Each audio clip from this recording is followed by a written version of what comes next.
What's going on, y'all? It's Greg. Greg said it. We back with inspiration and motivation. Second of the day, I call it part 2. We had a nice live earlier today. We talked about basically the loyalty Coach Prime has for the NFL and what's next for him. Do he go on, continue to promote the NFL when they showed him their dirty behind and how they feel about him and his family, really? I mean, for a guy who's really been advocating personally for years, you know, being a NFL legend, a living legend, you would think he would get a lot more respect. And the fact that he wants his kids to go on behind him, you would think they would want that. And that he's encouraging so many people to go there with all the raggedness and the flaws of the NFL and questionability of it all. But it's like, it's interesting. It's an interesting path that when people show you they don't want you and they're willing to shame you like that, I don't know how much you in on it, because it's like, how do you go forward with people? How do you trust them? How do you trust the organization who looked like they were depressed when they picked you in the Shedeur?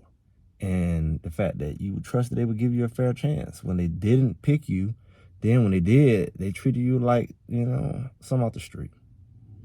And that's a scary thing to me for him. I mean, they didn't invest much in him. They saved face. They got a little publicity. And they got a bunch of quarterbacks in front of him. And it don't matter if they better. Was the people that they all picked before him better? Was all the quarterbacks better? Come on, man. Since when? Last week, last month? And a game been played since December. And it's like, oh, y'all overlooked some signs, y'all overplayed. No, y'all was slick and dirty. You didn't give that man or his family any hint. It's all the connections he have. Why would he think that? You try to play him for a fool? Why would he think that? The boy was saying, people were telling him they going first round. He was having meetings with these people. It's not like they shunned him. It's not like they didn't show up for his pro day. It's not like they didn't have these private meetings with them way after what's supposed to happen at the combine. Multiple meetings for some teams. And for them to not even pick him, like, really? Like, and he don't know. He had no conflict. He don't know what happened. You only had one person, and then you decide that all teams are going to not want him. Especially all teams that needed a quarterback. We know they needed a quarterback. Everybody know they needed a quarterback. And then you sit here and had the audacity to say there is no really good quality quarterbacks outside of Cam Ward all of a sudden. Like, and then you add the little that starts with the name. You add these guys in there. You say it's a weak quarterback class. When it was a strong quarterback class, Shedeur Sanders was amongst the top. Although your people who you wanted to be great this year didn't turn out right, like Beck and Ewan went late.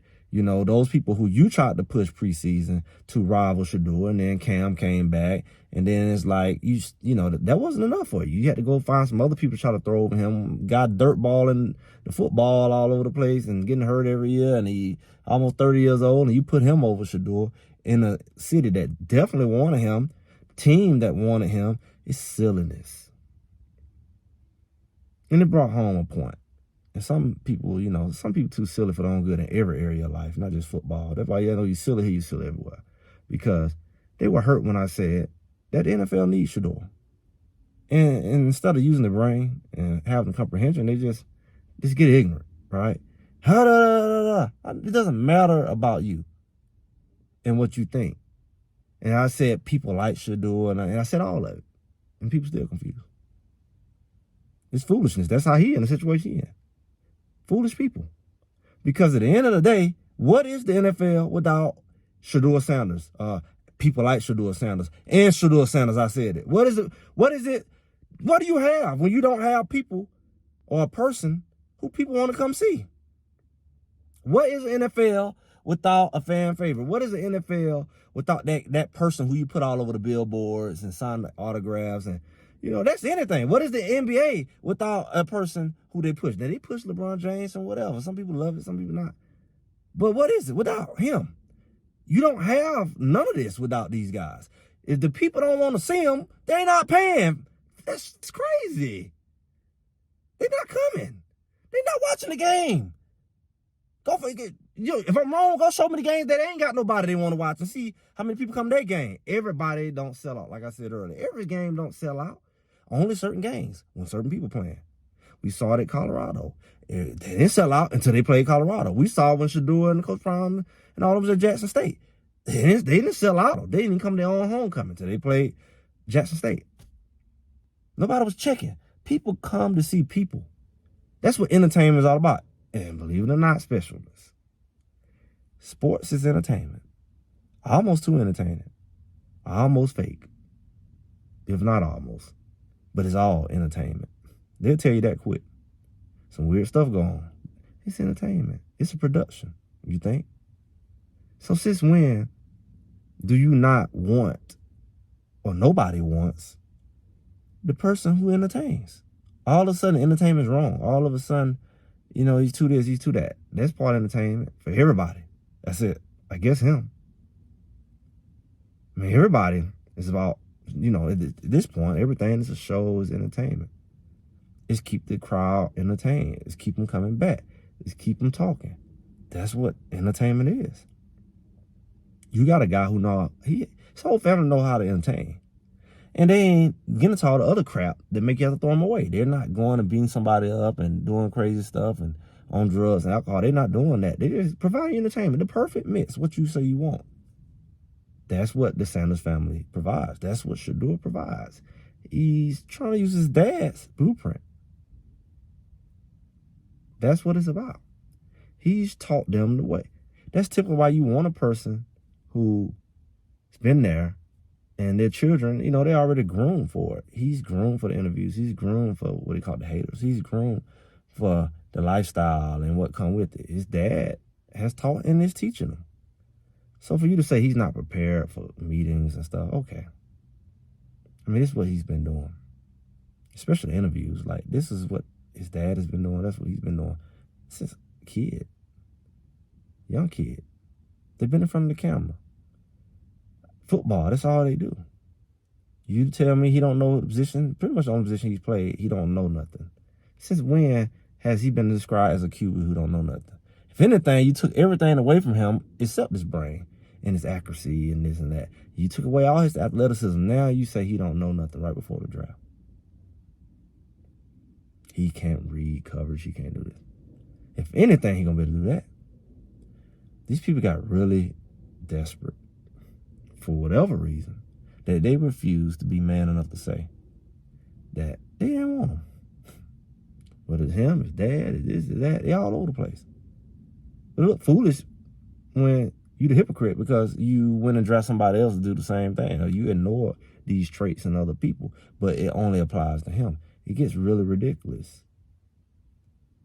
The point is, there is no NFL without these boys. They were cycled like a darn, you want to call it a slavery or plantation. Okay, that's what some people want to call it. They want to put certain spin on it. It is what it is. They have no football without this constant flow of guys coming. They ready for your kids in the middle and high school to be the next. Without the flow of athletes, they have nothing. And without media and marketing, they have no eyeballs. See, the difference between NFL and other football organizations is, why does the NFL have the brand?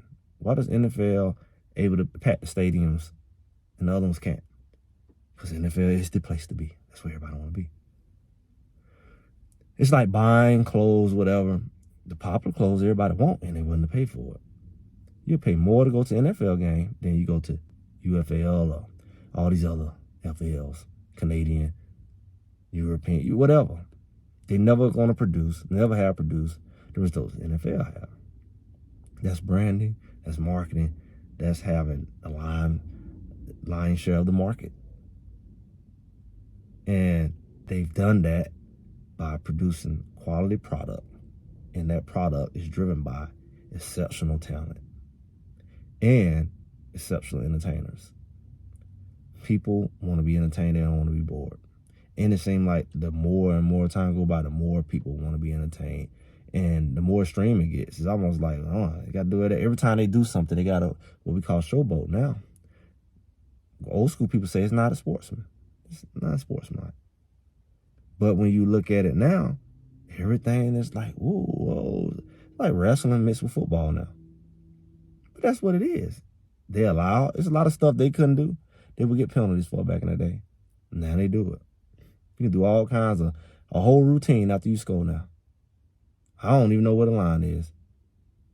Back in the day, you couldn't even be able to spike the football, especially at different levels. I mean, they made a lot of NFL, but shoot, you tried that mess at the other levels, it's a lot. They got to make their mind up. Or they just got to be honest. Because we know you lived off of Shedeur. All those ratings that came in from the draft night, you benefited from that. These jersey sales that he can't sell, but y'all can sell. Y'all benefit from that. The tickets that everybody gonna buy. Home and away to see him. To see him.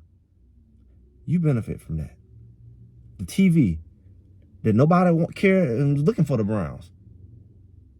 Now that's another team that's gonna bring eyeballs compared to the other ones who win. They ain't did crap, but they gonna get eyeballs because everybody watching for Shedeur. Everybody's watching. And yet, a foolish person would tell me the NFL don't need him. The NFL is dead without people like him. They're dead without him. Because you only be a fool not to benefit from what he brings, because clearly he's bringing something. People going to buy the tickets, whether you like it or not. They're going to buy the tickets. They're going to buy season tickets. As long as he's on the field, everybody's going to be interested. Love it or leave it. And that just shows you the power of branding. That just shows you the power of marketing. That just shows you the power of having people who support you. People can't treat you any kind of way when you got people backing you. It's even like children. Children who don't have parents around, they're the one who get violated the most. They the one who get disappeared because people say nobody checking for them. You leave them out all the time. They taking fending for themselves. Their parents on drugs or are always away or just negligent. Those are the people who are going to more likely get taken advantage of. But when you got people watching your back, people typically have to think twice. The NFL got to think twice by the treat Shedeur. Because their brand, their name is on the line. They ain't quite seen. I don't know they can predict the repercussions they can have if they mistreat Shedeur. There's enough people who are willing to put something together. That's the beauty of it all. And that's probably what even fuels more the jealousy and hate for him. Oh, why you get this? Oh, why you him? What has he done not to? He's just been a fan favorite. His dad's a fan favorite. He benefited from that. And he's just been, a more likable person. And people get to know him and his background. And they support him. You full of hate over some silly crap that ain't even got nothing to do with you. It don't hurt you. Don't even benefit you. That ain't everybody else's problem who want to support him. That's yours. At the end of the day, he's going to win because ultimately he has the people who are going to support him wherever he is. Somebody's going to get smart enough to realize that and quit being silly. But I'm just Greg. Greg said it. Make sure y'all like, share, subscribe, comment, and I'll talk to y'all soon.